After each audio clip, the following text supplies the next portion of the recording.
When you first see Bates Steakhouse, you may think you know exactly why it's called what it's called.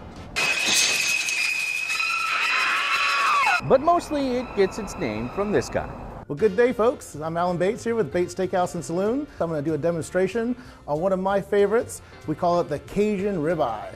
You want to use either a cast iron or a multi-layered pan, so it's really going to hold in that heat. If you use a thin pan, as soon as you put that steak in, it's going to suck the heat away. It's going to kind of defeat the purpose. So this is our house Cajun mix, garlic, salt, paprika, some blackened seasoning. So it's going to have a real good earthy taste to it. And all I'm gonna do is I'm gonna put our steak right on top of it, give it a wiggle, give it a jiggle, flip flop it. See how that kind of just coated that side? So do a couple times just to get every inch of it covered. Little trick my daddy taught me is to hit it with just about a tablespoon of oil before you put your steak in it, and that's gonna keep it from sticking. I'm gonna put my steak right on top. You should hear a nice sizzle. Be very careful when working with cast iron. It can get very hot. All right. So meanwhile, we're gonna make one of my favorite toppings. It's rosemary lemon compound butter. Most important ingredient in lemon compound butter, you guessed it, butter. Got some fresh garlic here. Gonna throw that into our butter.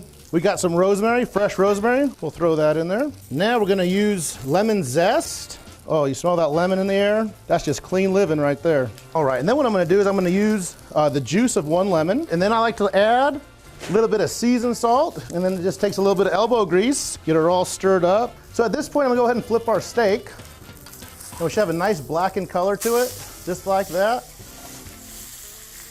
And that's not burnt, what that is, that's just blackened. That's why they call it blackened, because it turns that color. The inside is gonna be super juicy.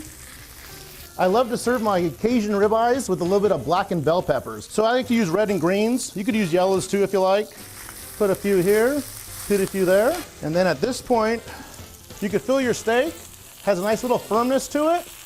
That's pretty much where you want it to be. That's gonna be a perfect medium. When you're doing your steaks, a medium is about as high as you wanna go. Anything more than that, you're gonna have a tough steak. My mom always said you can't have a steak without your vegetables. Well, here's looking at you, Ma. And then our compound butter. As you can see, it's not ice cream, folks, and this is just gonna be something that is gonna be out of this world. Cheers.